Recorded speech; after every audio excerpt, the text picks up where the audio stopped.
Hi everyone, this is Ben Zinn with NextLevelGuitar.com. Today we're going to take a look at another one of our Inspired By series, and we're going to take a look at some of the things that go into this old-timey country style with the thumb pick. So strap on your thumb pick and let's have some fun. Hey, before we continue, take a look at this text box below. Click on this link in this YouTube text box, and what we're going to do for you is send you a free video lesson and a free ebook from NextLevelGuitar.com. It's not available on YouTube, only available through the website. So take a look at that and we'll continue on.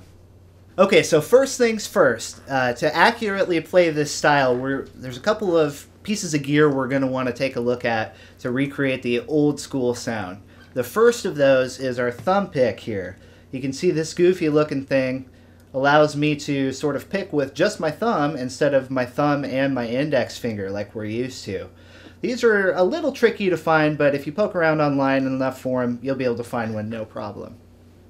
Secondly, to recreate this sound, we want to have a little bit of what we call a slapback echo. And this is just echo set to echo or delay, whatever you have, set to regenerate or repeat just one time, and it's very short. So if you hear that, I pick the note and then there's a short delay right after it. Only one repeat.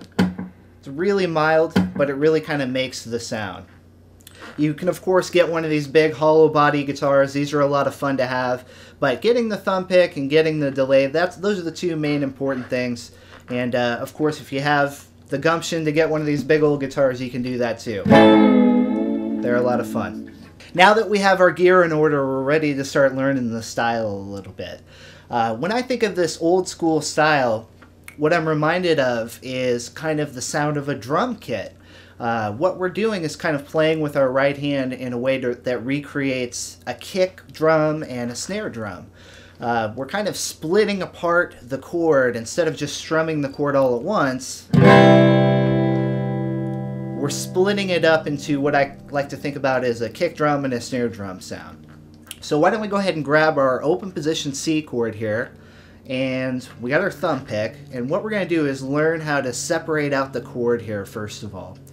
I'm going to palm mute, or keep the edge of my palm resting on the strings to sort of dampen the low or bass strings. So strings 6, 5, and 4, we're going to want to kind of dampen and deaden with the palm here. Now with my C chord held down again, I'm going to play the root note of that chord on string 5, and then I'm going to play strings 4 and 3, the inside strings. That's the kick and snare. Kick, snare.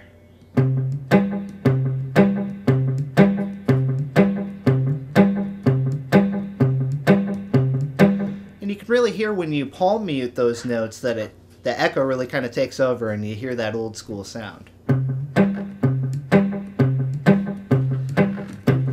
So practice bouncing back and forth a little bit. Get comfortable with that, because next we're going to add some movement into the left hand. On my C chord, I'm going to practice alternating between the root note and the low fifth here. I'm not going to bounce back and forth here, keeping the rest of the chord the same. And now reintroduce my right hand sort of kick snare pattern.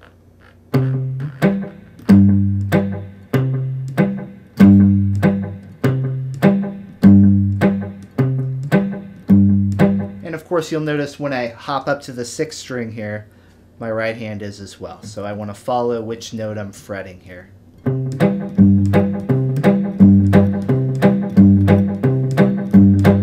So it's a bit of a juggling act here. Right now, if we're juggling, we have 2 balls that we're juggling. Everyone can do that. The really tricky part is when you throw in that 3rd ball, and that's what we're going to do next.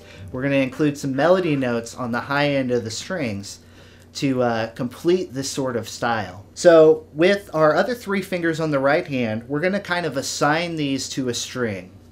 My index finger is going to go for string 3. My second finger, my middle finger, will go for string 2. And my ring finger will go for string 3. These are going to be our melody notes. Let's start out by adding string 1 in the melody, and we'll hit this on beat 2. So if we think about our right hand pattern in terms of 4 beats, 1, 2, 3, 4. 1, 2, 3, 4. Let's add the first string hitting on just beat 2. 1, 2, 3, 4.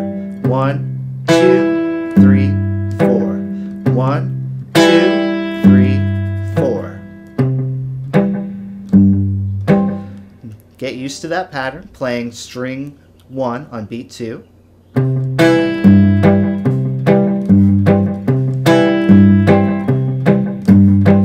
And once you have that, we can try adding some more melody to that. Let's try adding string 2 on beat 3. 1, 2, 3, 4. 1, 2, 3, 4. 1, 2, 3, 4.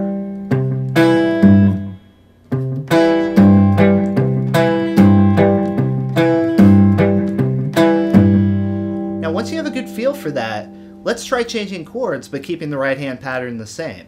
So now we're just going to move after a measure or two. We're going to take that C chord, we're going to change that to an A minor chord. Nothing else changes. We're just going to play the same right hand pattern, new chord. And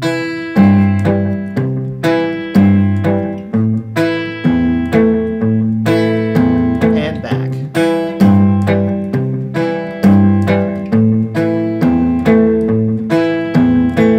Now you'll notice with the A minor chord, we don't have to bounce any of our notes over here because they're both open. The concept stays the same. We're taking that bass note back and forth, but because they're open, we don't have to change like we did with the C chord. So you can kind of see where this idea is going to take you.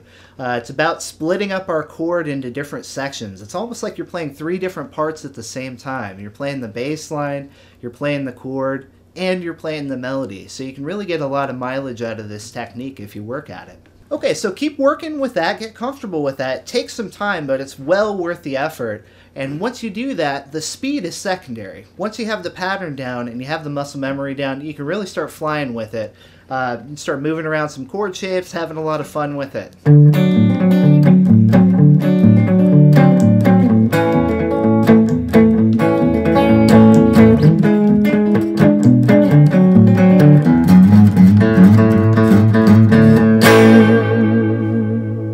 This is Ben Zinn. Thanks again so much for checking out my lesson today. Hope you had a lot of fun with today's old school country stuff. Make sure that you visit the website at nextlevelguitar.com. There's a ton more great stuff that you can check out. Over 1,000 different lessons, beginners, intermediates, advanced, anything you can possibly think of, you're going to be able to find right there at the website. All right, thanks again for watching. We'll see you next time. Keep practicing. Rock on.